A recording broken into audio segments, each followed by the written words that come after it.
From the St. Francis Yacht Club in San Francisco, this is the Wednesday Yachting Luncheon, hosted by Ron Young.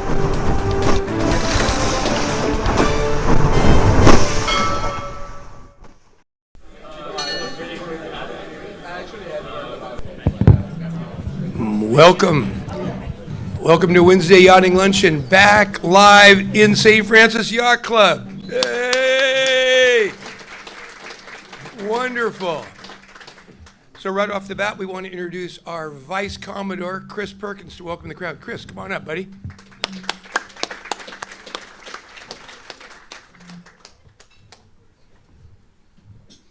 Thank you very much. On behalf of the club, I'd like to welcome you back to Wednesday Yachtsman Luncheons. It is so great to be back in person, and I think this is the first of a series now that will be in person. And obviously, we are so excited for SailGP this weekend and look forward to having Russ here today. So enjoy your lunch and see you soon. Thanks, Chris.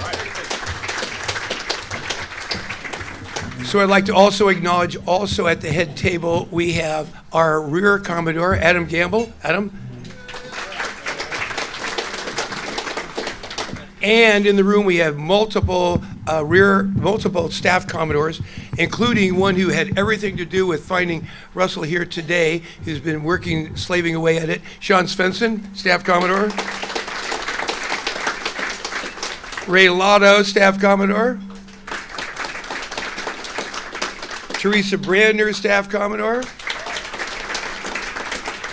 Grant Settlemeyer, Staff Commodore. Kenny the Man Glidewell, where are you, Kenny Glidewell, Staff Commodore? There's Kenny. Billy Dana, we see Billy Dana around here. Bill, where's Bill Dana, Staff Commodore? Bruce Monroe, who also gets frequent flyer miles for Wednesday Yachting Luncheons. And our historian as well, Kimball Livingston, Staff Commodore. Kimball. And Terry Anderlini, head of the Eight Bell Society. We also have a former chairman of the board in the group, Robin Driscoll. Robin, welcome. I think we're here. And of course, I have to introduce the most important person in the room, my fiancée, Christine Mumford. Christine. So many of you know that after being a sailor for my whole life, I recently crossed over to the dark side and have bought a Pacific Mariner 65, which we just brought up the coast. And for like 3 weeks or so, we owned the boat, and like little children with a new toy, we wanted to bring it to San Francisco, but we couldn't find a suitable weather window. It was just blowing like crazy off the coast. So I called Stan Honey, and he said, no, it doesn't look good. And I called Bill Bawinga, who taught Stan, and he said, no, it doesn't quite look good. Hey, Noel, fix the sound, would you? Do something about the sound. Bill Bawinga, yeah, I can't do it again. But both of them said, keep monitoring really carefully. So as those of you who look at Windy app, I was looking at the Windy app like night and day all the time. And I finally see this little window. And I tell my crew, get ready on 24-hour notice. They all of a sudden jump on a plane and come down there. And we zipped up in 40-something hours, just nonstop. And it looked like this off of Conception and Arguello. After I land, KR sees me land the boat, berthed it at the dock the first time, and says, Ron, that's a great masterful landing. And then Stan Honey sends me a text message, Ron, great weather window you picked. I thought, I am in heaven. Stan Honey, the greatest weather guy, and KR, the best sailor, tell me I can steer a boat. I loved it a bunch. So we're all here today because many of us race sailboats. Good people win races in sailboats. The most impactful people change the game. So you can play in the game, you can win the game, or you can change the game. In fact, our speaker today has done just that. Starting in P-class, little cat boats down in New Zealand, first at 7 and earnestly racing at 9. He continued to race his boat vigorously like crazy, and finally, age 19, won the World Youth Champs. That was just the very beginning of what would be a very illustrious career. In '84, many of us were down in Los Angeles for the Olympics, and Russell won the gold medal in the Olympics.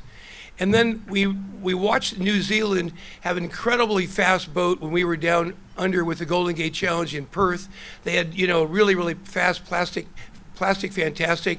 a whole bunch of very fast boats designed by Ron Holland and a team, but they didn't win. And then we saw them look incredibly fast in '92, and then they got protested by our own Paul Caird over having a bowsprit, and that ended up, they didn't get to win. They didn't win even though they had an incredibly good record. And then in '95, Sir Peter Blake gave a talk at the Stag Cruise, and he said, he gave two talks, one on winning the round the world race, and the second one was titled how a tiny country named New Zealand will use a high-tech approach to win the America's Cup. And he said, watch what we do. He said, we pumped the main on the sails all the way around the world. It's going to be easy for us to do the same thing around the race course.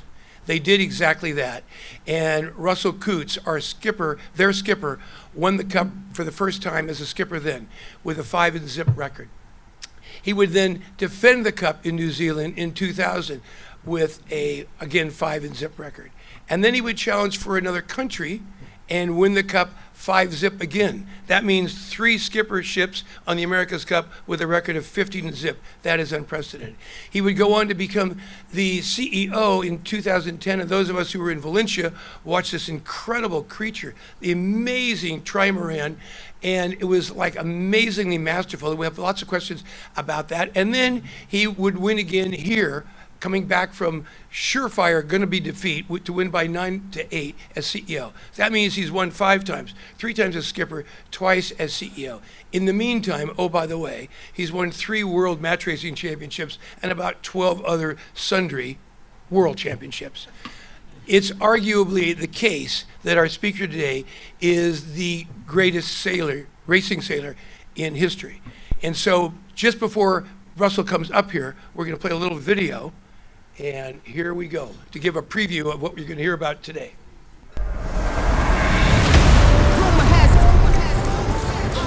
Drop the classic, thinking back, drop the classic.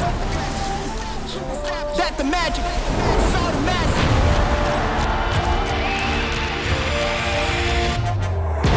Big dreams, I got big dreams, just like baby. I've been joining forces with the likes of an A-team.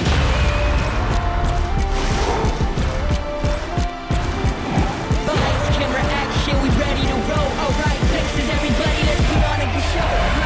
Deadline, big time, I'm a third time, the rare kind, big time, I'm a living legend, weapon, master, big time. Ladies and gentlemen, Sir Russell Coutts.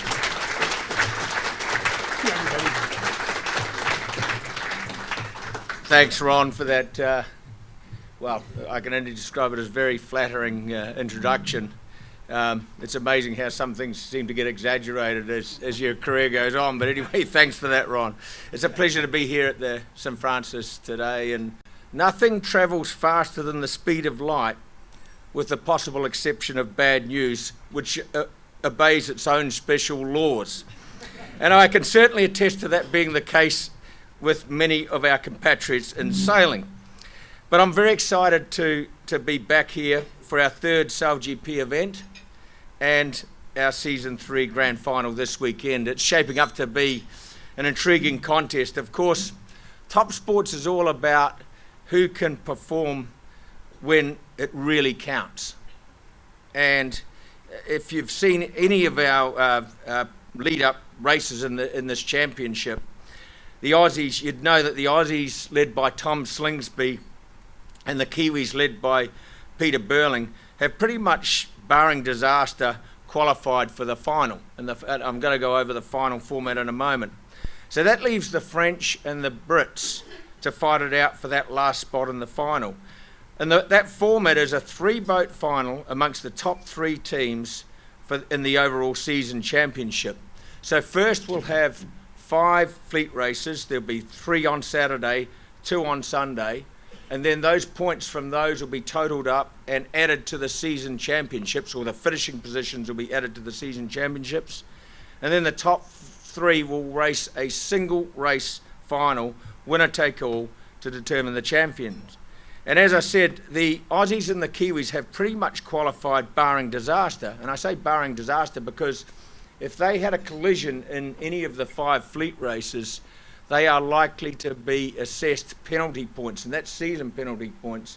So they could, in theory, if something went wrong and they had a collision, and did damage, they would almost in fact, they would get penalty points, and they may drop out of that top 3. So they will be conscious of that, racing the 5 races, especially the Kiwis and the Aussies. They're pretty much qualified.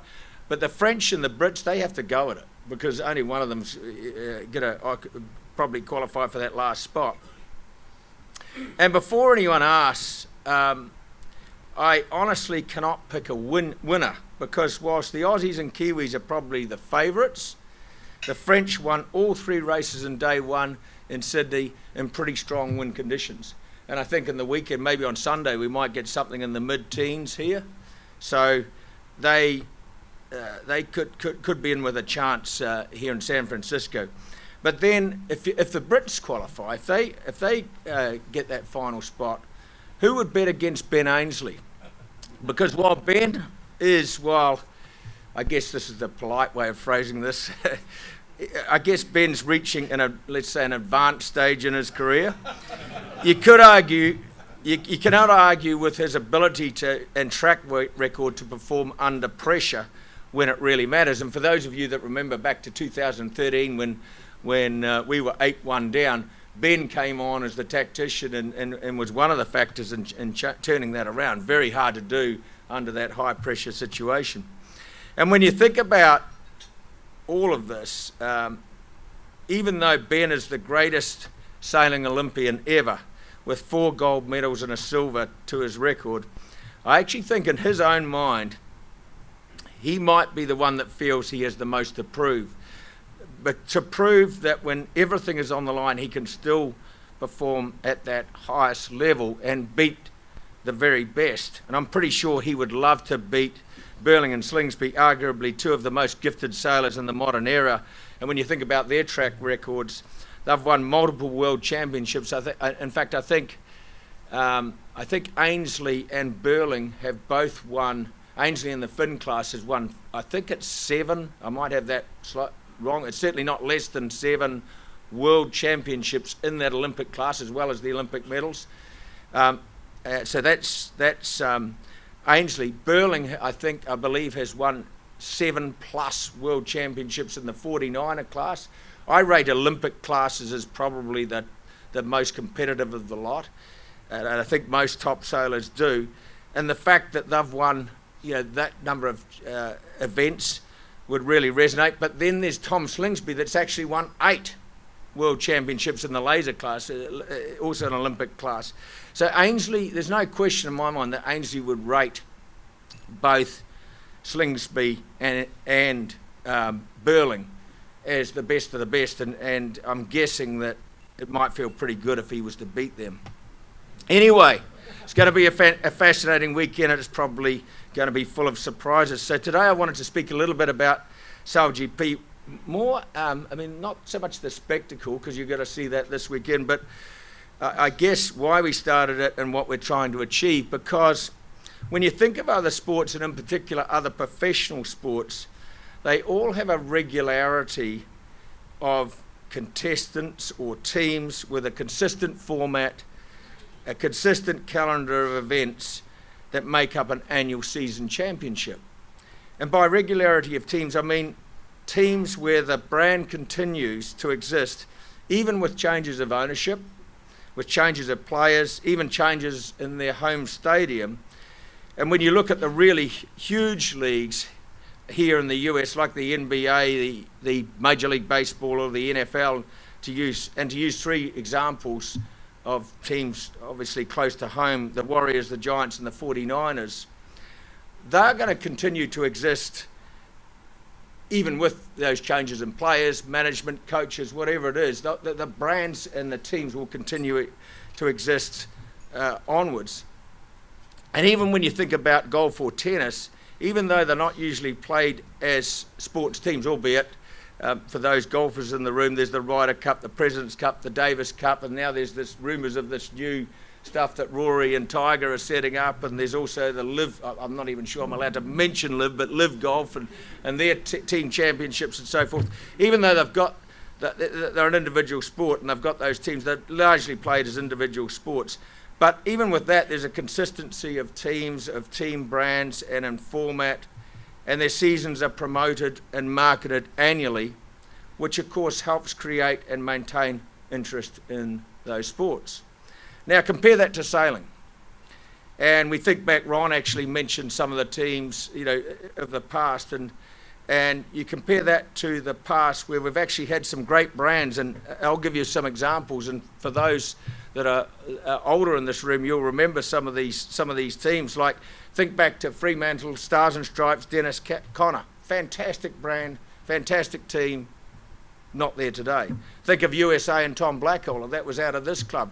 Again, fantastic team, a brand that actually had developed. Lots of people knew Tom Blackhall. There was definitely a connection and a following there. Think of Australia, probably one of their biggest sporting achievements as a nation, and you had John Bertrand in Australia too. And then you think of, and we were talking about it earlier today, think of America Cubed, the all-women's team, and think of the great teams and champions that competed in what was years ago the Whitbread Round the World race, named after a beer company. Later became the Volvo Round the World race, and now the Ocean race. And you think of teams like Paul Kayard and E.F. Langridge that won that race, and many of the other teams, Peter Blake and Steinlager and all those other teams, right, that have competed in those races. Many of those teams in sailing, and not just those teams, but many of the teams had millions of dollars poured into them, and the brand value at certain times was significant, particularly when you think back to Stars and Stripes and Dennis and those sort of teams, and yet almost all of them don't exist today. So that's been a huge difference between our sport and other sports. And this kind of wouldn't be a speech from me unless I said something that was somewhat controversial. So I'm going to go into that sort of territory. So I'm going to add that perhaps we didn't previously have a format that could be televised and marketed to a wider audience. And there are those in this room that might even argue that we still don't. But in effect, that's what we've set out to achieve with SailGP. Create an annual championship for the world's top sailors that's well televised with a consistent format and which is consistently promoted and marketed, with teams that can continue to build a fan base over time, even if they're eventually sold or traded. So that's the goal, right? And excuse the pun again, but without letting the cat out of the bag, teams have already been sold as new teams. In fact, we'll start season 4 with another new team. Sean was asking me who it was before, but I can't disclose that just yet. But in Chicago, there will be one additional team from a major sailing nation. So I'll leave you to speculate on who that might be. But anyway, teams are being sold, and we have another team joining the league. And so that team will join the Swiss, Canadians, and British as third-party owned teams, with Denmark at this stage being a third-party operated team, but not yet a third-party owned team. So, and since taking ownership, the British have already sold partial ownership to another entity, while the French have also sold partial ownership. So after only 3 seasons, things are beginning to move along similar lines to other sports in SailGP, although I acknowledge there's a long way to go before we can say we've achieved true financial success amongst the team. But getting back to the DNA of SailGP,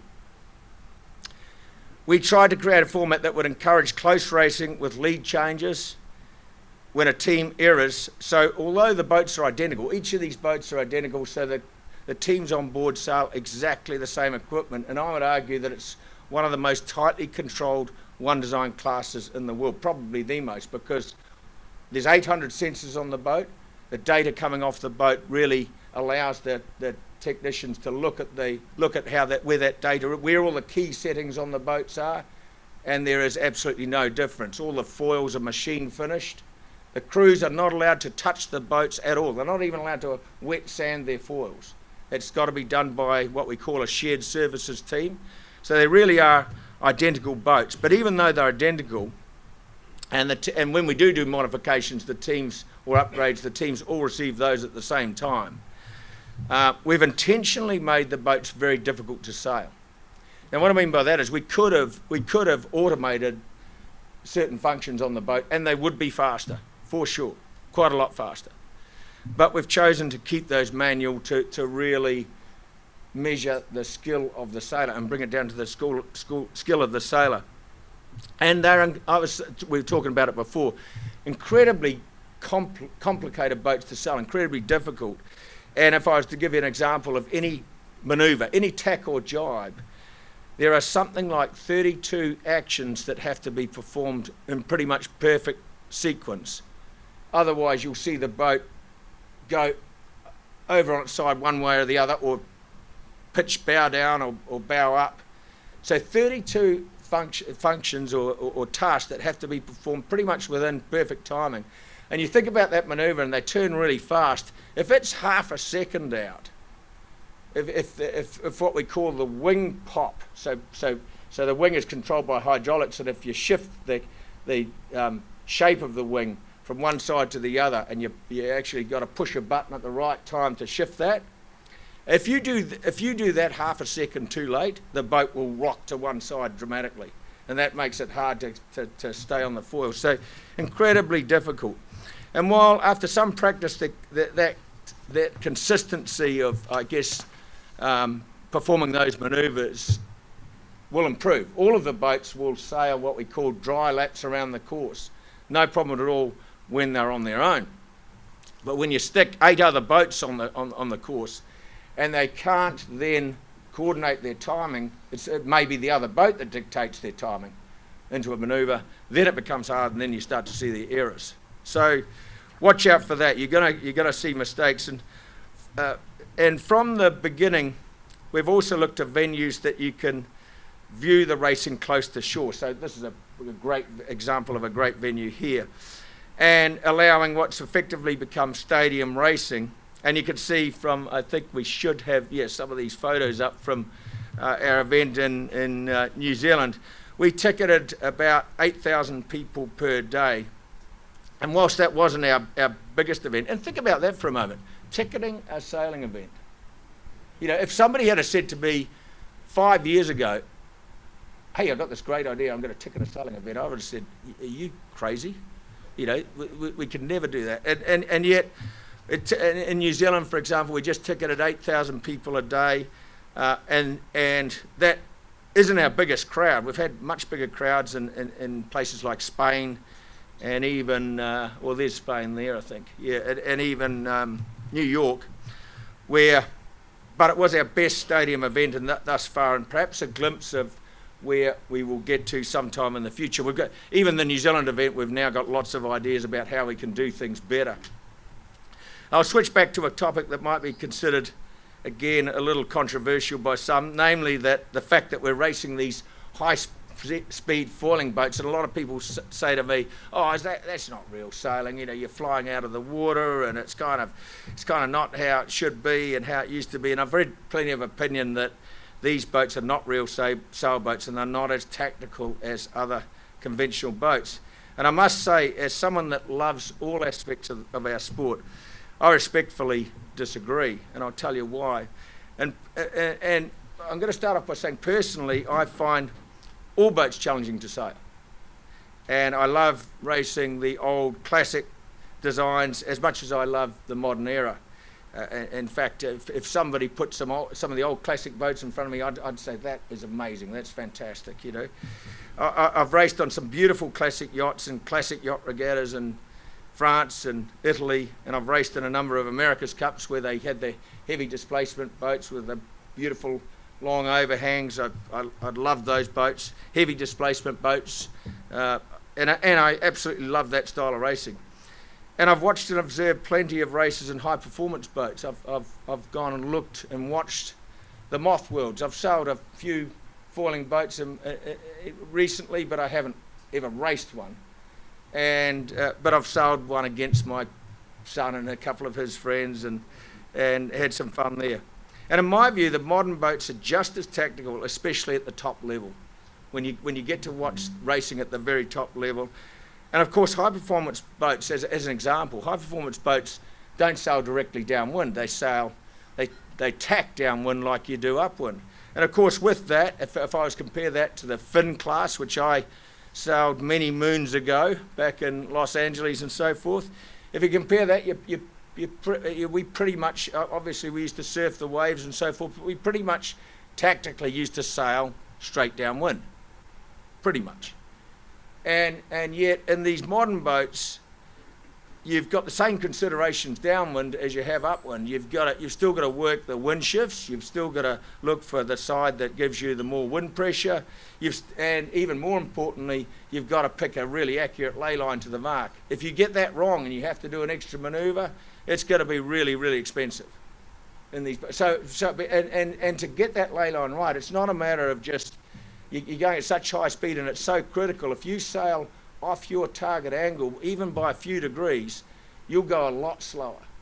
And so picking the ley line into a mark, you really can't look at a computer and say, okay, that's the ley line, because you've got to look across the water and check that the wind's not going to change in strength and direction as well. So you've got to really read the wind and so forth. So it becomes a very, very tactical and difficult task to perform well. And that's why you see these sailors, when they have to react under pressure at high speed and make decisions fast, they're going to make errors.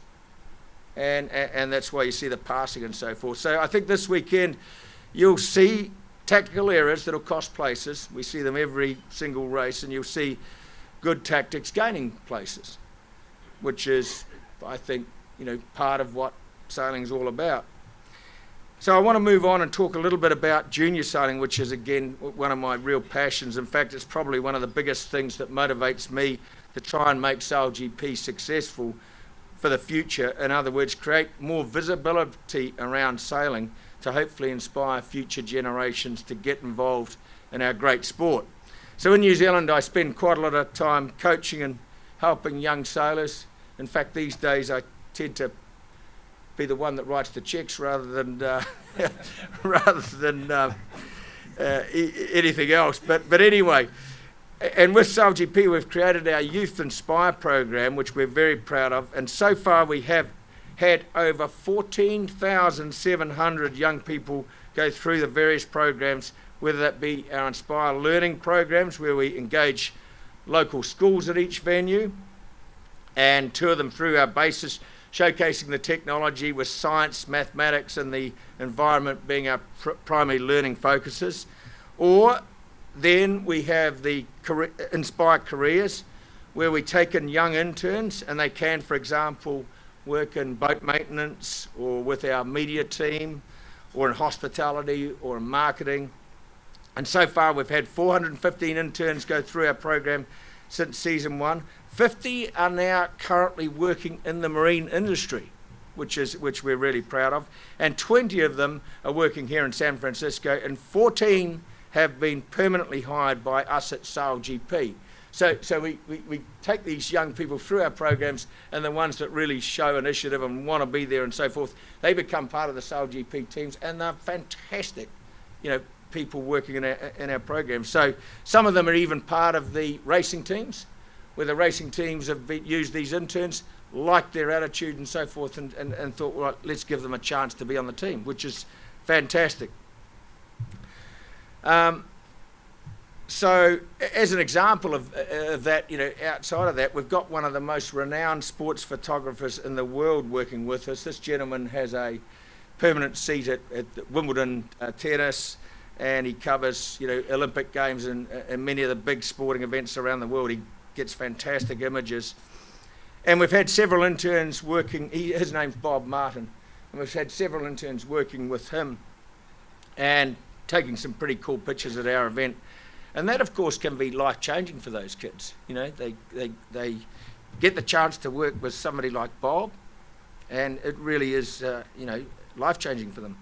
Then we have our Inspire Race program, and you'll see that this weekend, where they race their final races right out in front of the crowd. And I've been fighting with our broadcast team to include those races in our broadcast, so hopefully it'll happen this weekend. We've been having several shots at it, but getting these the sailors this weekend, there's 50% male, 50% female in this Inspire Racing, and they are the best. They are all the winners of the past events. So they should be good enough to actually get into position. They're going to race. They're going to start on the real F50 start line, and they'll be coming around the real F50 turning mark 1 and then down in front of the grandstands. So hopefully that'll happen this weekend, and watch out for that. But what an experience for those young sailors, and not only to race, but to get to hang out and meet some of their sailing idols. So far we've had 468 young sailors through our program, which is made up of, as I said before, 50% boys, 50% girls. So we're really proud of our Inspire program. And then if you've watched any of our races, you'd have also noticed that we're very passionate about using our platform as a force for good, in particular to promote women's pathways into professional sailing. We have one female athlete on board all of our F50s now, and showcase and demonstrate our clean energy solutions in terms of the environment. So I'd like to leave some time for questions. Perhaps I'll get some. So I'll finish by saying a little bit about our growth and our plans for the future. So season 1, we started with 6 teams and 5 events, and we now have 9 teams. And as I've said, watch this space, there's 1 team coming. And we have recently announced 12 events in season 4. And in fact, the final will once again be in San Francisco here next year, which is great. We've started, I thought that'd get some applause. We've started season 1 with $1 million in prize money, and in season 3 we've grown that to 4.3 million. And as I was talking before, that's really just a bonus for good performance, because they all get paid to race on these boats anyway. And of course that's very low in terms of professional sports, but we've nevertheless been able to grow that prize pool as events become more commercially successful. Our racing is now broadcast in over 200 territories, and our average live or near live viewership has grown to an average per event of 10.8 million viewers per event, with 6.4 million of those on linear TV. Whereas in season 1, our top viewership for one event was around 5 million viewers. So our secondary viewerships made up of TV, sport news and sports news averages at just under 129 million per event, with 122.5 on mainstream news and 6.5 million on sports news and magazines. So comparing season 2 to season 3, our dedicated audience has increased 133%, and our secondary audience has increased 48%. And also in season 3, the total number of impressions on digital channels increased by 140% compared to season 2, and total video views are up 238%, and the league has increased its social media following by 195%. Live streams are up 289%, and the league is approaching 1.5 million social media viewers. And finally, in its second season, our behind-the-scenes sailing documentary called Racing on the Edge has been watched by 2.1 million viewers since its creation, with a watch time increase of 871% this season. And if you haven't seen the latest version of that, take a look at it. It's about Ben Ainsley. It's a pretty cool episode. Gives you some cool insights before this weekend's racing. You can watch that on YouTube. And now, I've quoted those figures not to try and impress anyone in this room. I doubt that will. But rather to illustrate the benefit of being able to consistently grow this platform by providing regular content and consistency to our fan base, which is what I was talking about 5 minutes ago. That growth is really, in a way, no surprise. And in fact, I don't think we're doing much different, if anything, to what other sports have done in the past.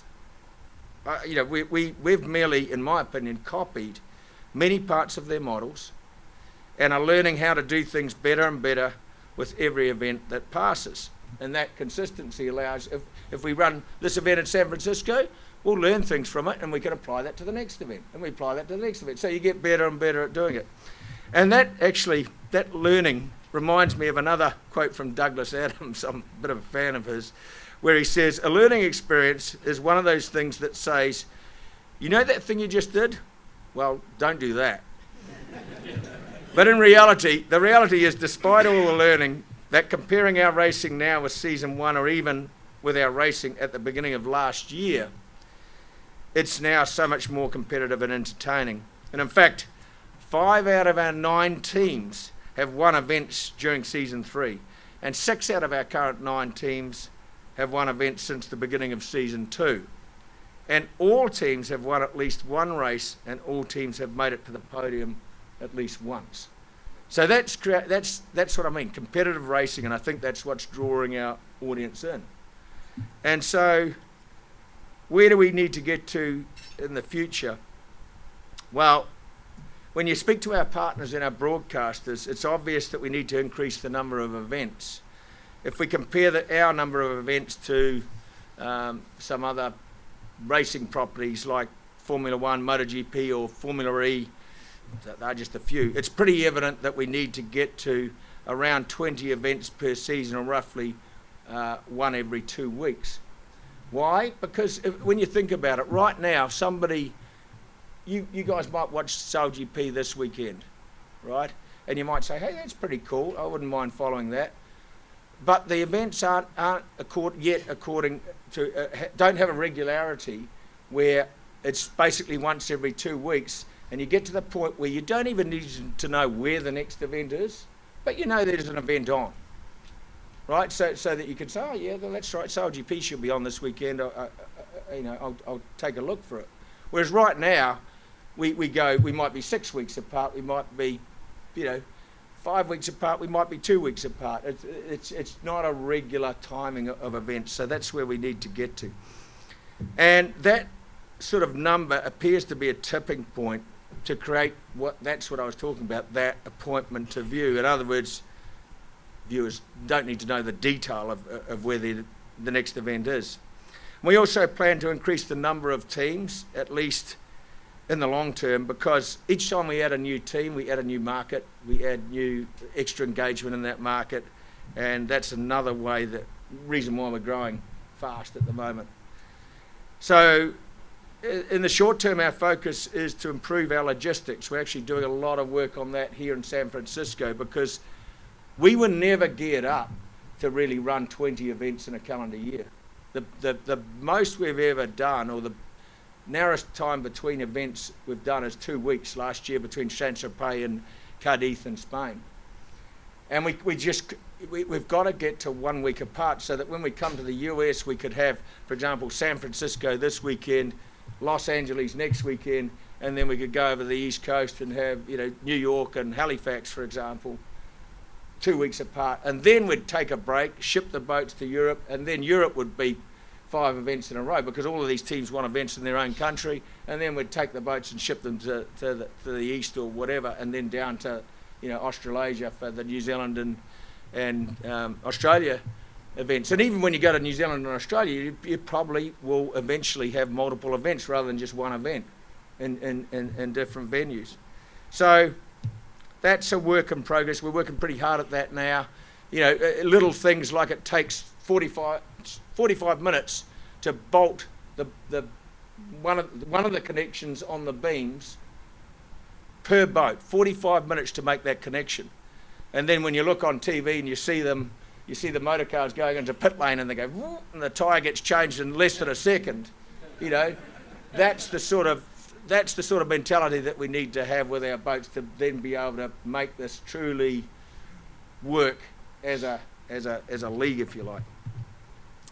So anyway, I'll leave some time for questions. If you haven't seen a SailGP event, make sure you come down and watch this weekend. The broadcast scheduled to begin at 2:30.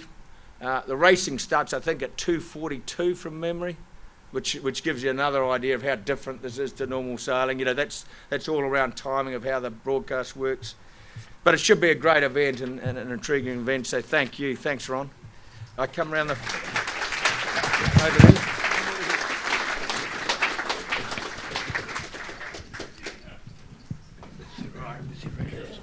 Right, now we get to questions. So this is the interesting part.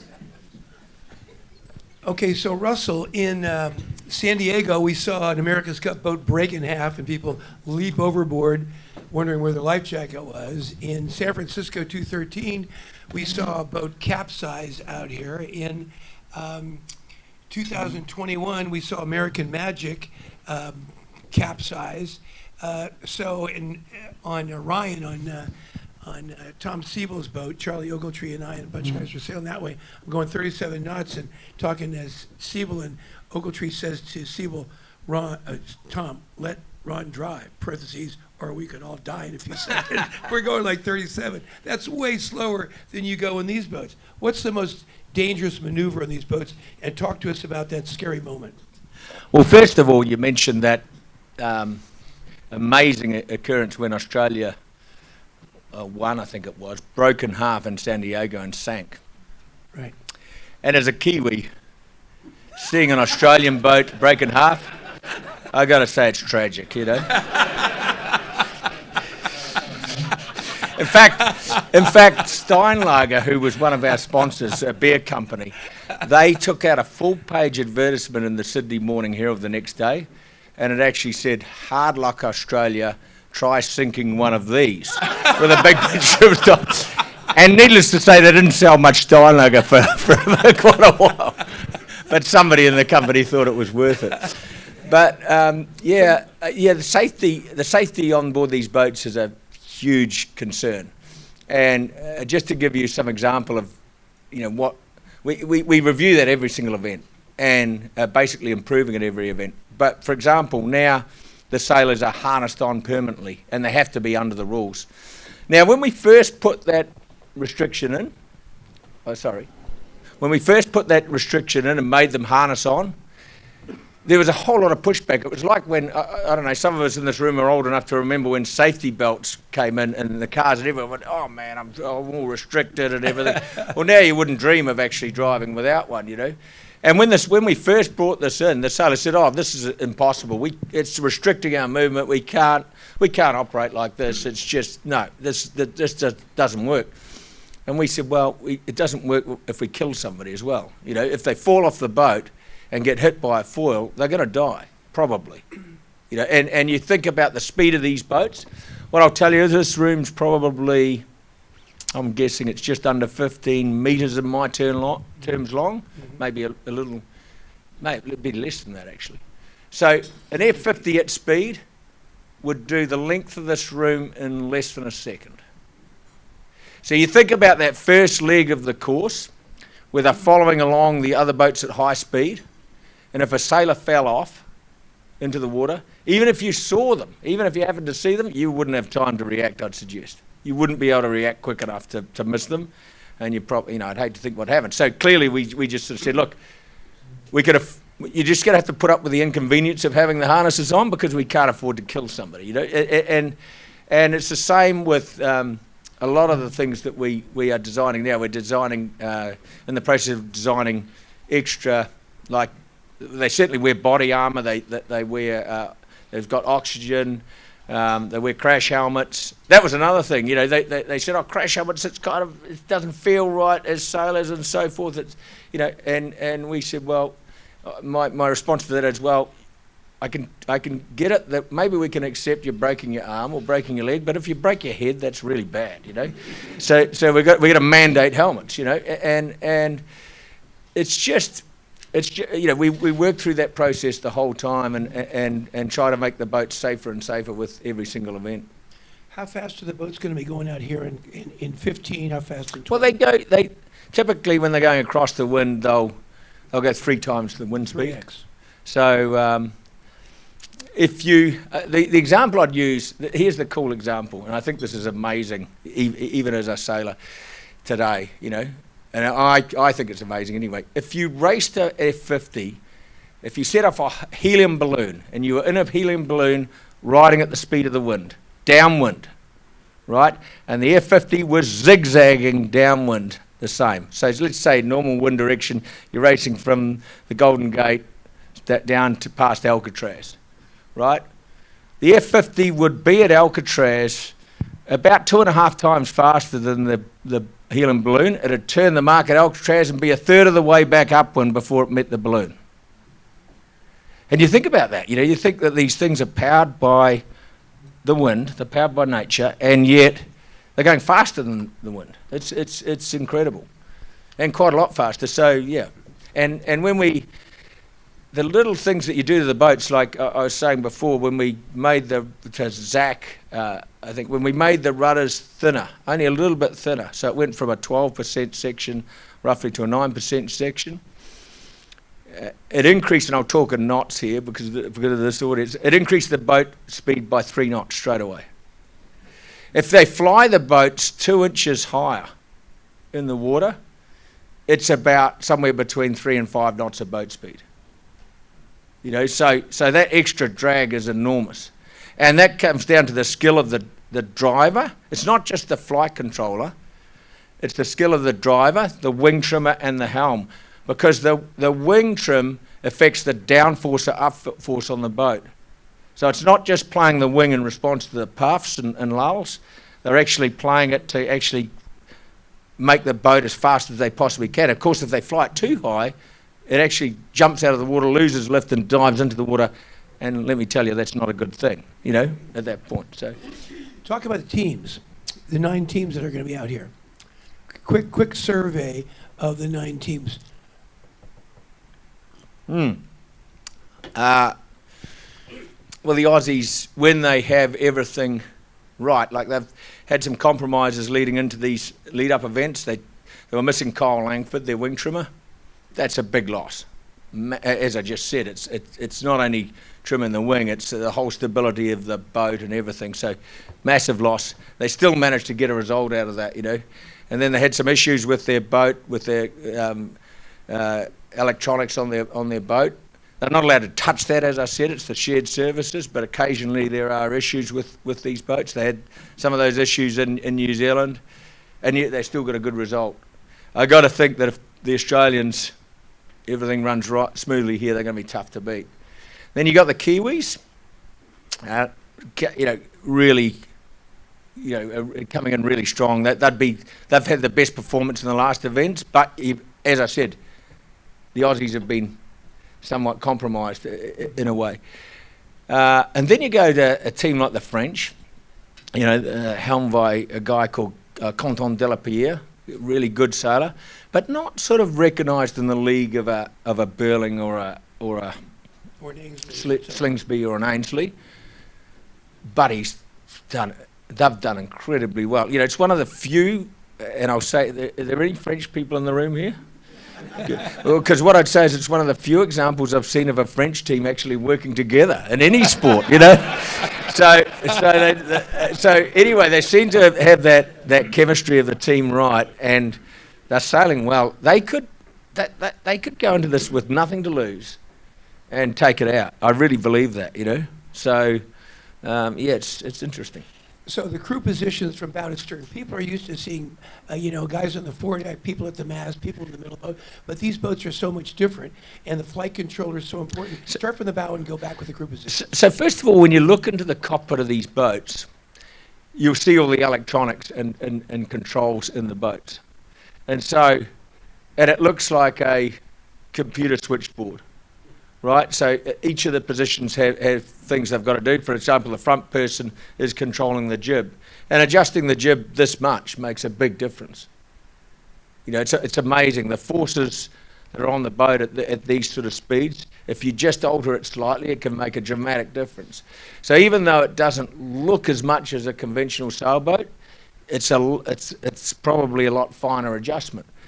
And So the front guy does the grinding and controls the jib.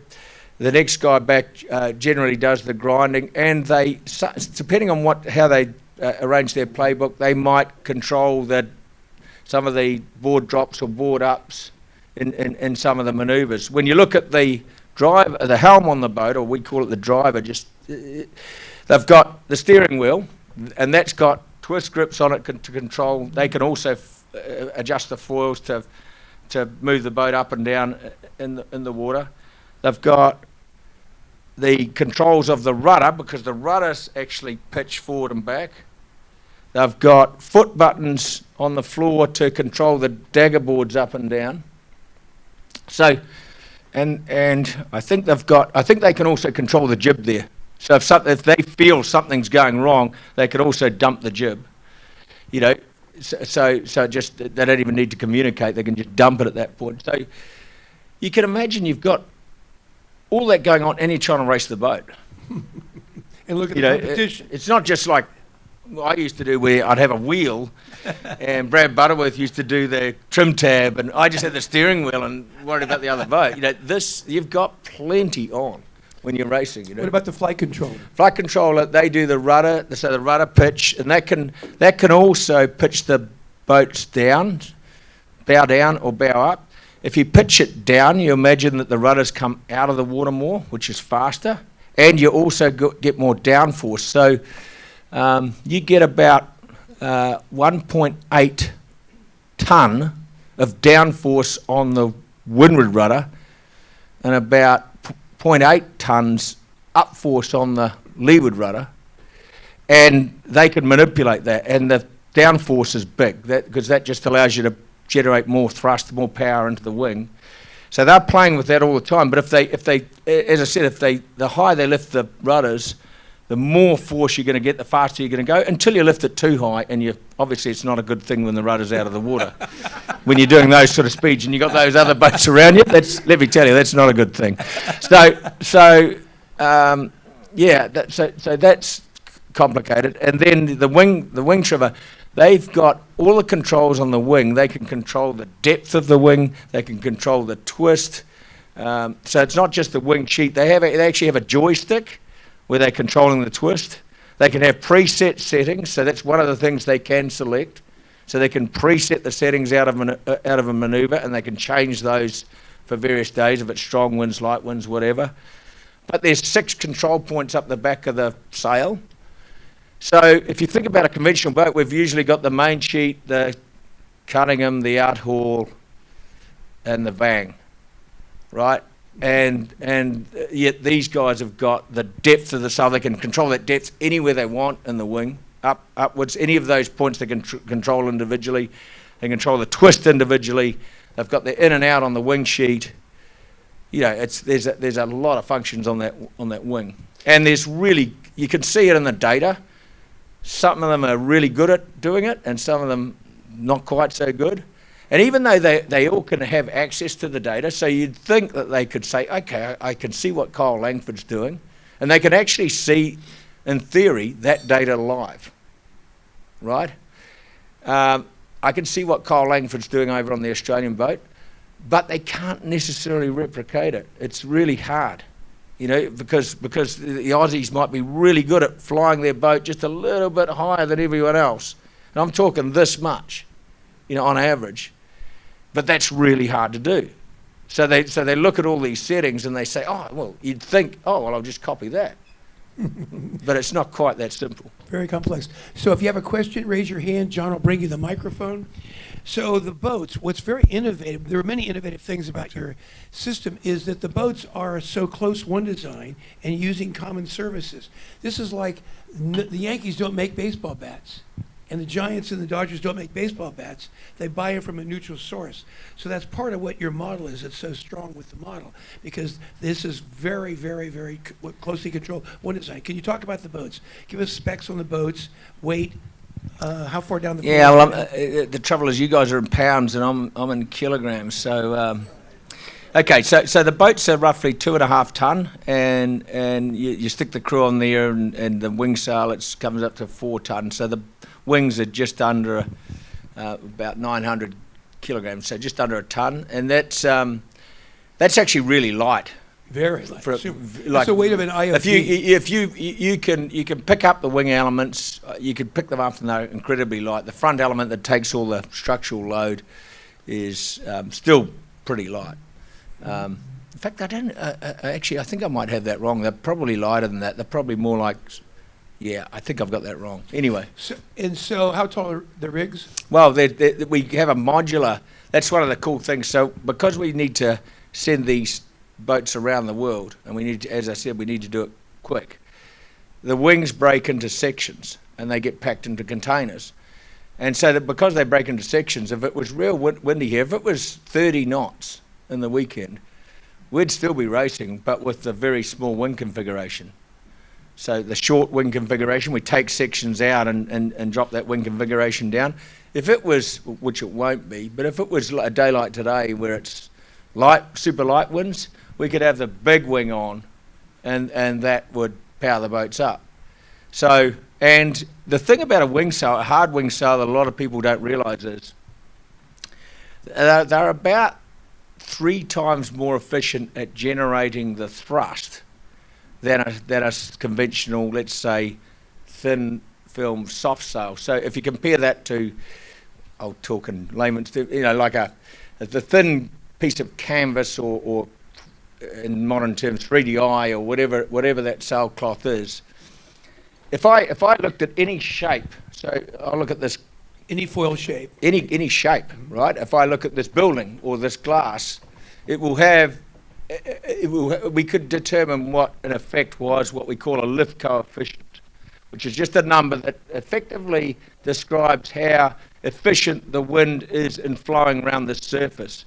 So hopefully when you've got a roof on a building, it's not too efficient because you don't want the roof to blow off, but they occasionally do, But as engineers, you'll look at that, as a lift coefficient for the structure, right? Well, so these hard wing sails have 3 times higher lift coefficient than a conventional soft sail. So what does that mean? It means you can power the boat up or depower it really, really efficiently, like incredibly efficiently. And not only that, unlike the soft sails that we generally sail with on conventional boats, you can choose where to power it up. So you can power it up at the top of the wing, heel the boat over, reduce friction drag because one of the hulls comes out of the water, or in stronger winds, you can shift that load way down the wing and actually reverse the flow in the top of the wing. So it actually, instead of the force being overturning you, which is balanced by the weight of the boat and the crew, the force at the top of the wing actually goes the other way in these boats in really strong winds. And that allows you to dump more thrust into the bottom of the wing. Of course, you create more drag by shifting the load the other way in the top. But you increase thrust in the bottom, the net is better, so the boats go even faster. You see what I mean? So you've got a lot more control over the aerodynamics of the wing. Question in the back of the room. Yeah. Thank you very much for coming out today. I have so many questions, but I'm going to just touch on one that's really come at me throughout your broadcasts, which I enjoy watching get better and better and better. And it's about units. You've spoken to us today in units that we understand. When can the broadcast change to knots? Yeah, so this is another controversial one from me. When we did this, there was a lot of pushback from the sailing community. But we are driven by our data. So we get data on our audience. And let me tell you, our audience is now becoming more and more racing fans. They may never have, I'd say 80 or even more now, % of our audience have probably never stepped on a sailboat in their life. And yet they are following this as a racing fan, right? I believe that's going to draw a lot more people into sailing. And then don't forget that we're not broadcasting to a US audience, right? That's one of the countries we're broadcasting to. We're broadcasting to 200 territories that speak multiple languages, and we translate those graphics. If we're broadcasting in France, we put French graphics on the broadcast, right? Now, how many young kids in France have heard of knots as a unit, right? And when we look at the data, right, and we actually test people on, did you understand this? Did you watch this? So we sample an audience, and we have the sailing fan, the racing fan, the sports fan, the general fan, right? And we get data from each of them. And one of our key questions is, and we're making some changes in this event in response to some of that data. Did you understand it or not? Do you understand the fact that the boats take off in different directions and zigzag upwind? And so we're always thinking about how we could explain this better. And that was one of the absolute key findings that came out of the data was that they didn't understand. But they came back. What is knots? And when you think about it, if we want to grow this sport and bring more young kids into it, we, like it or not, and I can tell you, the data is absolutely conclusive. We have to talk in a language that people will understand. It's a little bit like I use the stupid analogy probably. If we went to France and we said, okay, authentically, we can't talk to the French in anything other than French, so we're going to broadcast in French with French graphics. None of you would like that, right? You'd say, what the hell? I don't understand.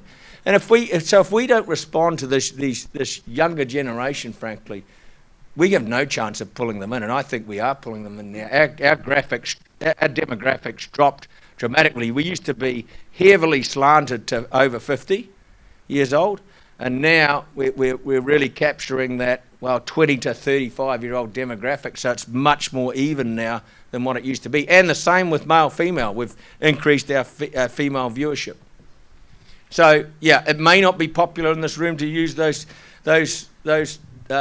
Metrics? units, but I'm telling you, we're not changing, because we know, if anything, I would be in miles per hour in the US for our US broadcast, and I would be in feet and inches and pounds and all that. Eventually we'll get to that, and I would be speaking to the US audience and the British audience, because they're the same.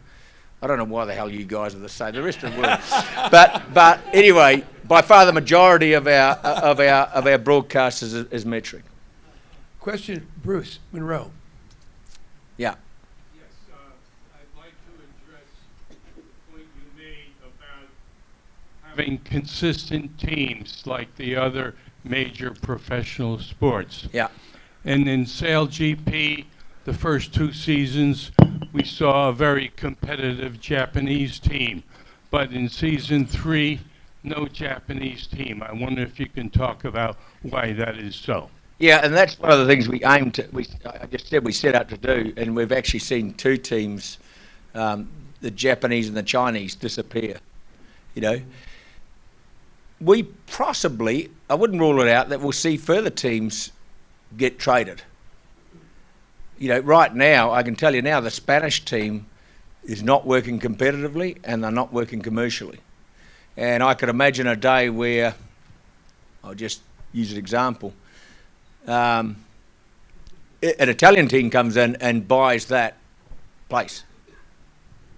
So that may happen, and over time we're going to find the teams that actually work commercially and don't work commercially. There are some countries that want a SailGP team. There are some that probably don't, and we're finding that out in these early years. But I can tell you now, the commercial value of those teams that are working is now climbing dramatically. So it's a matter, and as I said, we've just signed a fully fledged new team in a major sailing market, a major market for that matter, that's going to be entering season 4 from Chicago. So you might even see some of those sailors if you're out here doing some practice. We'll see. But anyway, that announcement's coming later. But we will develop over the next years. We would love to have Japan in the league. We'd love to have China in the league. We do get quite good audience figures in Japan, but we got no commercial support. So you just can't continue like that. This model doesn't work like that. We've got to eventually make these teams pay for themselves. If they're relying on Larry Ellison to fund their team, that's not going to exist forever. They need to build their brand and build their commercial offering such that they can exist long term. So when working for Bill Koch in the 90s, we did a massive worldwide study on sponsorship. Bill didn't want to keep writing checks. And we learned that 1, adding women was incredibly powerful, and 2, having telegenic venues was super powerful. And we learned just what you have, the insight you have shared, which is regular racing that they could count on for multiple year contracts. So a big sponsor could they're willing to put $50 or $100 million if they got a 3-year span, and they can share it over multiple years and see that it works with regular racing. Yeah, so exactly right. So Rolex, as an example, and they've allowed us to sort of publicly disclose what I'm about to say, so I can say it. That they signed up before our league even started. They heard about it, and they were the first partner in before we even raced our first race. So it was an incredibly bold move by them, but they got a fairly good deal, I'd say, in the outset, and they locked out the whole category. No other teams can have a watch brand and so forth. They locked out the whole category. So they paid what we thought was pretty good money at that time. Last year they came to us and they said, we actually want to now do a new agreement, and that was way before the term of their agreement. We're going to pay you more because we know the value's gone up, but we want 10 years. And we want a right to 10-year extension on that as a first right. So now we're talking, you know. So we've now signed a new agreement with them, 10 years, and a lot of our sponsorship, because we can. We know what the future is, and so now we've got 4 major. That was by far the biggest sponsorship deal that I've ever signed or seen in sailing. So if I go back to the Louis Vuitton partnerships in America's Cup, this is more than double that. In terms of, you know, which is great. You know, we're finally creating some value, and we have a plan to have 8 big partners involved in the league, and we've now got 4 that have signed. So we're building that, and every race that goes past, every season that goes past, we have more, I guess, confidence from the broadcasters, from partners, and we're able to, as a result of that, charge a higher premium. So that whole model is starting to work. So as a board member for West Marine, we spent years studying West to do to grow the sport of sailing. And what we should recognize is that his goal is the same as ours. We all want more sailing. We want more people to realize how great and fun and intelligent our sport is. Well, that's right. I mean, when you think about it, I don't think it's that complicated. If we were starting any company today, we'd be thinking to ourselves, how do we market that company? Because even if you create the iPhone, it may be a great product, but if you keep it a secret, if you don't tell anyone about it, it's probably not going to work commercially. So we've never had a marketing platform in sailing that can constantly market our sport to young people. It's been hit and miss. Right. You know, and so that alone, just even having the marketing platform, and we're talking to World Sailing now about putting our graphics on the Olympic races and so forth. That's probably going to happen. We'll have GPS. We've now come up with a GPS solution for the boats. So now the race operations will change. Instead of the race official judging who's over the start line, that'll be measured, and it'll be instantaneously. Rules will be decided by an umpire committee sitting remotely looking at these races, so it'll be instantaneous. We won't be waiting for the Olympic final like I was for a protest hearing to happen afterwards and so forth. Our sport will be like any other sport, and it'll be able to be commercialised as a result of that. So as that change, this will, I believe, change the offering of the sport. When you're watching Olympic Games in future, may not happen for the next one, but certainly the ones afterwards, you will have all the graphics that you see on a SailGP screen showing who's ahead and behind, such that a non-sailor can now watch their country racing in the Olympic Games and actually get engaged in it, as opposed to saying, what the hell is this? I don't understand it. Yeah, they're not going toward the mark, they're going over there. They're going over there, yeah. Yeah. Or you know, how long is this race? Where are they going to next? You know, all the basically fundamental questions. Speaking about knowing where you're going, a good sailor's got a question. Al Sargent. Yeah. Hey, Russell, thanks for being here, and thanks for everything SailGP is doing for our sport and expanding the audience as well. You kind of started to answer the question I was going to ask, but it's really one of trickle down. And can you expand upon what SailGP is doing to benefit the broader sport, whether that is, and there's all kinds of areas, sailing equipment, safety equipment, boat logistics, video capture and display, race management. I think that'd be really interesting because I think you've done something really special at the high level, and the question is how much can that trickle down? Well, the race management one I just touched on before. So that our system, we've now got GPS. The big stumbling block before was the GPS system that we have to position the boats really super accurately within 1 inch, basically. So a lot more accurate than how we could umpire a race by looking at it. Even looking at the video images, you wouldn't be able to determine the position within 1 inch. And so we've now found some GPS trackers. Actually, our Liveline technology, we're now licensing to other sports properties, horse racing. We're doing a little bit for now for a major motor racing entity and so forth. But in sailing, we've now found some trackers through that horse racing exercise that can now apply on small boats. So straight away, our race operations will be able to be done much more accurately. And for example, you're going to see the first of our what we call robotic turning marks now. So our race officer, Ian Murray, and Melanie Roberts, they actually don't have to be on site here. They don't have to be on site. Ian, most of the time, sits in Sydney, Australia, and runs our races. And he's got everything on a screen. He doesn't have to be even on the water. And he will now be able to, or Mel will be able to move those marks. They've got wind direction sensors on them. So they can move those marks, and they don't need to anchor. And if the boats are tracking around the course, right, and the wind starts to decrease, they can shorten the leg up remotely just by dialing in 2 coordinates or taking your finger like you can on an iPhone and just moving it to the new position, however they choose, right? And they can change that course so the racing still runs to time. You might have been frustrated by our time limits up until now, but that's about to change with this new race ops.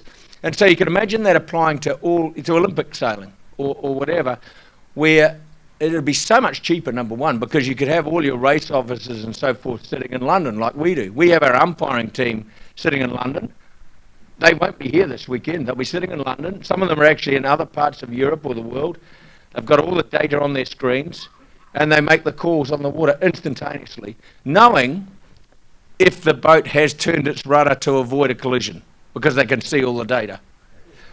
So they're not sitting there in a protest hearing afterwards saying, did you try and avoid that collision? Right? They just look at the numbers on the rudder and say, well, they didn't turn. So they didn't avoid it, you know? And so they could, or the start, you know? Imagine trying to judge whether the boat is over the starting line or not when it's going more than the length of this room in a second. And you're saying, were they this much over the line, you know? Whereas in this system, it's automatic. Bang, they're either over or they're not. And so in the Olympic Games at the moment, we have what we call the black flag or the U flag. It's kind of stupid. I think imagine if we were watching these NBA finals and one of the teams fouled right at the beginning of the game and they said, well, that's it, it's over.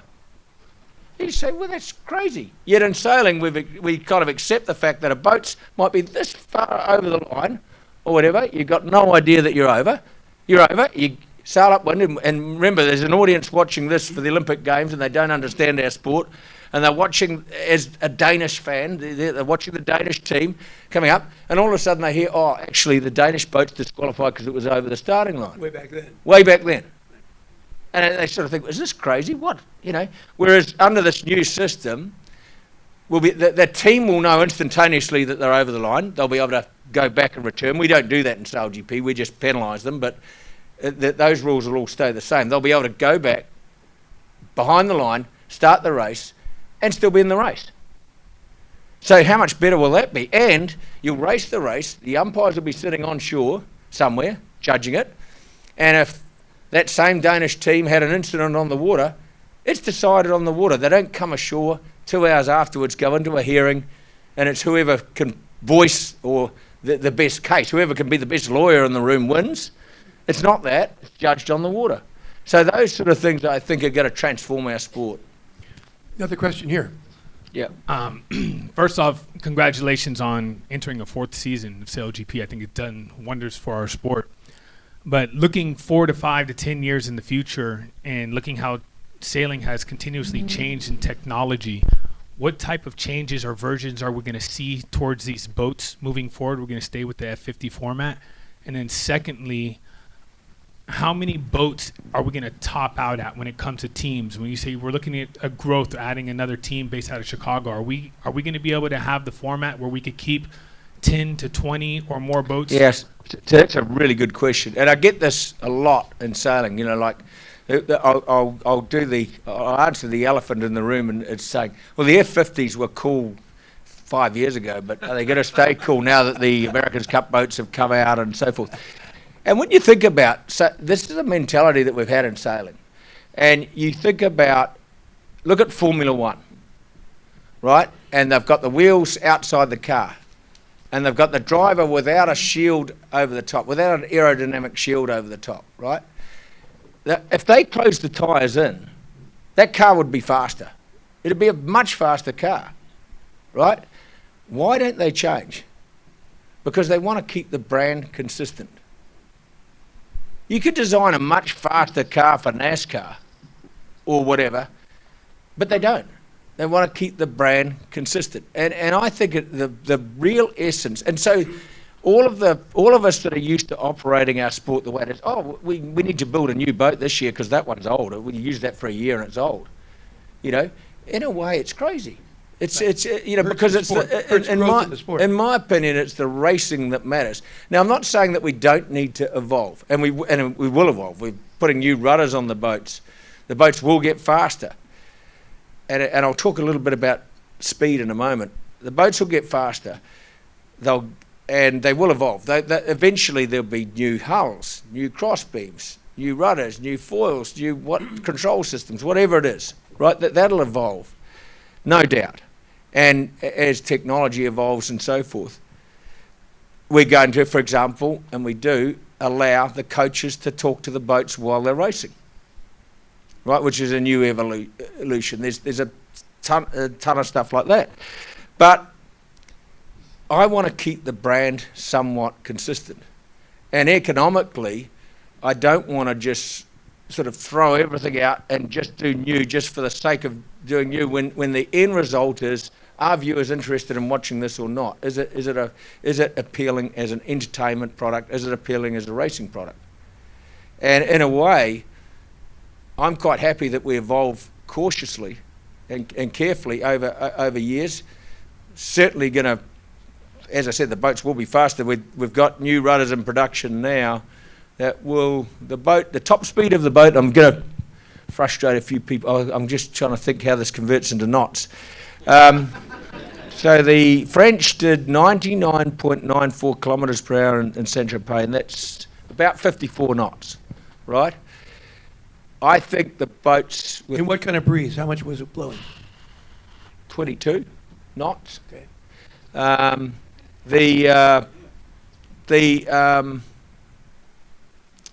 The new rudders, when they go on the boats will do about 105 kilometres per hour, so about 56 knots, right?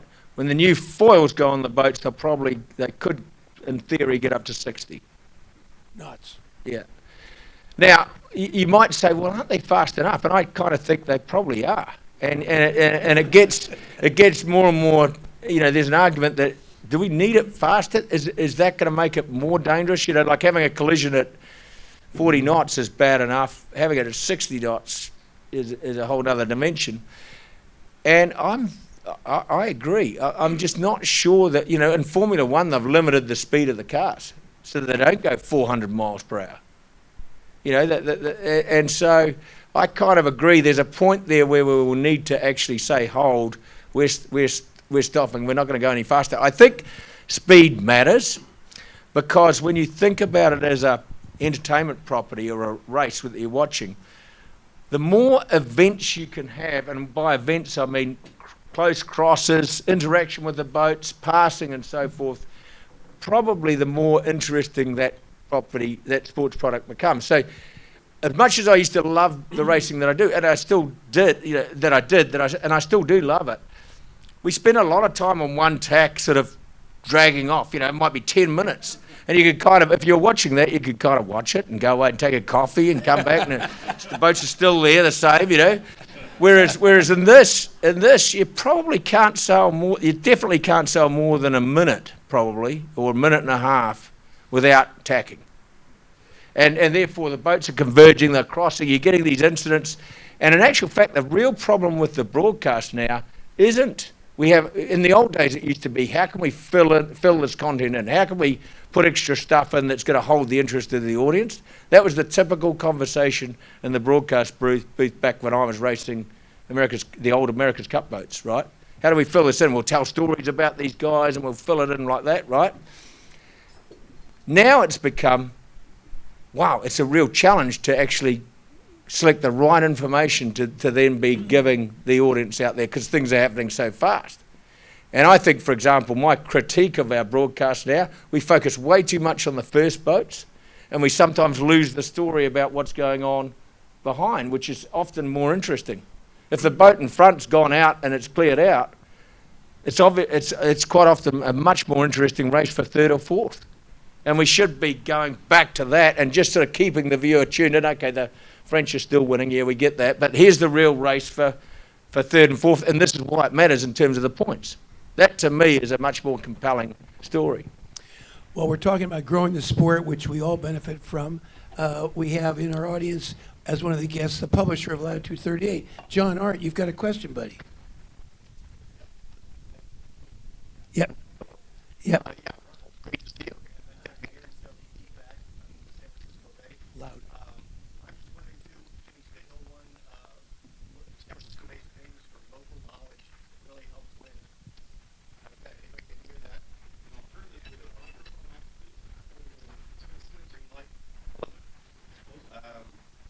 Just be loud. Anyway, San Francisco Bay is a very unique venue. I'm wondering how Jimmy Spindle might take advantage of it, having won in 2013, if that could help him. And also, what's your second favorite racing venue? Second favorite after San Francisco, you mean? Yeah, that's a slightly slanted question. So all of these sailors would have done their homework on this venue. I don't think there'll be any local knowledge. I really don't. I don't even think that'll be a factor. I do think certain conditions suit certain sailors. So if it was windy, you're going to get that'll be much more favourable for the Kiwis, the Australians, the French, those three. If it's more moderate conditions, as we saw in New Zealand, you'd start to bring teams like the Canadians, into the mix. Interesting, the US team has been in there. They won Saint-Tropez, and that was windy on the first day, light on the second day. I think they're currently better in the very light winds. I'm talking the marginal foiling conditions. That's when that team is better at the moment. They've struggled this year in a lot of ways, and I think Jimmy Spindle would be the first one to admit that. There's some stuff going on in that team that's just not. When a team's not working in the chemistry of the sailors between, and it's just whatever it is, it's just not right at the moment. And yeah, so unfortunately, that's my honest answer. We have one more question for the audience. Go ahead. Okay. Hi, thank you Hi. for being here. As a mom of a female athlete, I wanted to ask, is there any plan to put the females in more active roles on these boats? Yeah, definitely. So, look, to train any new sailor to go on an F50 is a challenge in any position. It really is. And you realise that I spent an hour and a half on the simulator recently. Man, it's very difficult, all of these positions. And so any sailor, any young sailor, male or female, coming into this, it's a challenge to train them. We're now almost finally, fingers crossed, we now have our simulator to the standard that new sailors could come in and train off the water. So do thousands of simulations to improve their performance. And that simulator is going to be finally linked to a real steering wheel, real flight controller, real wing controller, and so forth. So once we get to that level, then we'll be able to train these sailors at scale. Whereas right now, the constraint we've got is we've put these female athletes on the boats, and they really don't get any time. They might get 20 minutes and so forth. What's our goal with it? Our goal, because I think this is what will change sailing in a way. And if I look at our junior program that I run and fund in New Zealand, we started off, we had a quarter of that group of the program was female, young girls. 3/4 were boys. This year we've finally tipped the scales, and we actually got a female head coach and so forth. We've finally actually got more girls than boys, slightly more. And it's what we've got to do is figure out a way to, because the sport's kind of evolved that way. I mean, you look at this room, there's way more males than females. We've somehow got to find out ways to give more young girls the opportunity to get the highly advanced training to then have a shot. There's no reason why a female driver couldn't drive one of these boats and win at the top level. And I think therein lies the goal, because that will totally change the sport the moment you do that. Right now we're giving them great time at getting sort of accustomed to the boat and so forth, but once a Hannah Mills, for example, gets behind the wheel, drives it and starts winning races, then that's going to draw a whole lot of young female sailors into the sport, because they've got somebody to aspire to. As I said, to me, it gets back to marketing. And if people ask me why, for example, New Zealand produces a lot of top sailors, my answer surprises people. My answer is this: because it's better promoted in New Zealand. It's just that, to me, the fact that sailing is a sport where young kids actually think is cool, and they can do it as a real sport, that gives the country a huge advantage. It's not the coaching programs or the funding, or the funding helps for sure, but to me it's the marketing, it's the promotion, it's in the papers all the time. Pete Burling can walk down the street, everyone knows who he is. It's marketed better, therefore of course it's like any business. Of course you're going to get more interest, more kids coming into it. It's obvious. Perfect way to end. Good people play the game. Great people win the game. The greatest people improve the game. Russell Coutts, thanks for being our guest on the Wednesday Night Lunch. Thank you, buddy. Good job, great job.